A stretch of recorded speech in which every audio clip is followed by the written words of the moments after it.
حضرت انس بن مالک رضی اللہ تعالیٰ عنہ کے ہاں کچھ صحابہ گئے اور اب آپ رضی اللہ تعالیٰ عنہ نے فرمایا کہ رومال لاؤ. وہ ایک ایسا رومال لائی جس کو دھونے کی ضرورت تھی.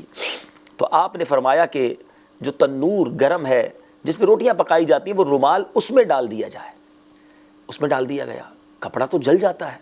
تھوڑی دیر بعد جب وہ رومال نکالا گیا تو وہ ایسا سفید تھا جیسا گویا دودھ کی طرح. تو صحابہ کرام کہتے ہیں ہم نے حضرت انس رضی اللہ تعالیٰ سے پوچھا یہ کیا معاملہ ہے؟ کپڑا دھونے کے لیے پانی وغیرہ استعمال کیا جاتا ہے, یہ آگ کے اندر ڈال دیا. اللہ اکبر. وہ کہتے ہیں یہ وہ رومال ہے جس سے میرے آقا علیہ الصلوۃ والسلام نے اپنے چہرے کو مس کیا تھا. آقا نے چہرہ مبارک سے گویا ٹچ کیا تھا. جب اس کو دھونے کی ضرورت پڑتی ہے تو ہم اسے یوں صاف کر لیتے ہیں کیونکہ آگ اس شے پر اثر نہیں کرتی جو نبی پاک کے چہرہ انور پر گزری ہو. اللہ اکبر.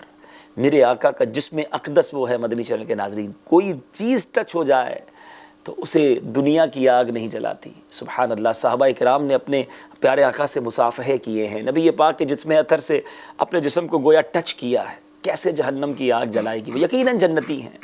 کیا بات ہے. نبی پاک کے چہرہ انور کی بس ہم اللہ سے دعا ہی کر سکتے ہیں کہ اے رب العالمین ہمیں جس آقا کا امتی بنایا ہے, جس نبی کا غلام بنایا ہے, ساری زندگی جن کے نام کی مالا جپتے رہے, ساری زندگی جن کا تذکرہ کرتے رہے, جن کی نعتیں پڑھتے رہے, سنتے رہے اور سنتے رہیں گے انشاءاللہ.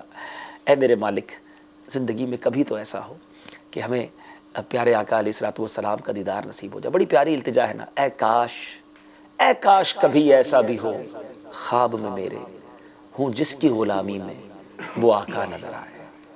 اے کاش کبھی ایسا بھی ہو خواب میرے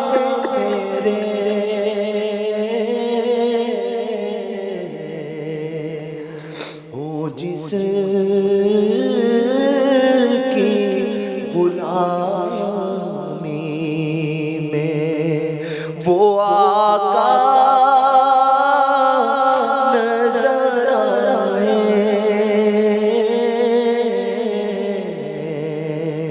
ہو جس